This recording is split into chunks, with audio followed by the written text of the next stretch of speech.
ബീഹാറിൽ തെരഞ്ഞെടുപ്പ് അടുത്തു വരികയാണ്. ഈ തെരഞ്ഞെടുപ്പ് അടുത്തു വരുന്ന സാഹചര്യത്തിൽ അവിടെ BJP അധ്യക്ഷൻ്റെ ഒരു ബോംബ് ഷെൽ നടന്നിരിക്കുന്നു എന്നുള്ളതാണ്. അര ഡസൻ RJD കോൺഗ്രസ് MLAമാർ സാഫ്രോൺ പാർട്ടി അതായത് BJPയിൽ ചേരാൻ പോകുന്നു എന്നുള്ളതാണ് ആ റിപ്പോർട്ടുകൾ ഇപ്പോൾ അദ്ദേഹം പറയുന്നത്.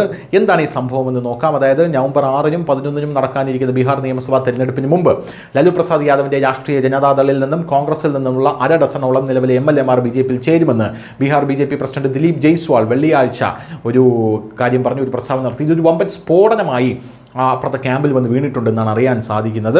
RJD കോൺഗ്രസ് MLAമാർ പാർട്ടി വിടുമോ എന്നുള്ള ചോദ്യം ഇപ്പോൾ പല ആൾക്കാരും ചോദിക്കുന്നുണ്ട്. RJDയിലെ അഖിലേഷ് യാദവ് അടക്കം പാർട്ടിയിലുള്ള പല MLAമാരെയും കണ്ട് വിട്ടുപോകരുതെന്ന അഭ്യർത്ഥനകൾ നടത്തുന്നുണ്ട് എന്ന റിപ്പോർട്ടുകൾ പുറത്തു വരുന്നു.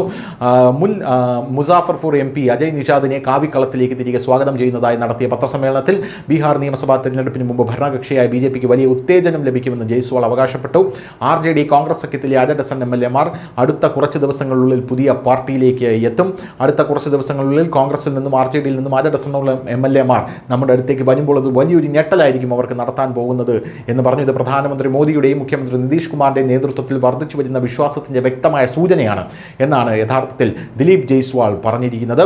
ബീഹാർ BJP മേധാവി ഇങ്ങനെ പറഞ്ഞു എന്നിരുന്നാലും BJPയിലേക്ക് ആരൊക്കെ എത്തുമെന്ന് പ്രതീക്ഷിക്കുന്നതിനെക്കുറിച്ച് ജയ്സ്വാൾ ഒരു വിവരവും വെളിപ്പെടുത്തിയില്ല എന്നുള്ളതും മറ്റൊരു പ്രധാനപ്പെട്ട കാര്യമാണ് എന്നുള്ളതും നമുക്ക് റിപ്പോർട്ടുകളിൽ നിന്ന് മനസ്സിലാക്കാൻ സാധിക്കുന്നു. News desk news.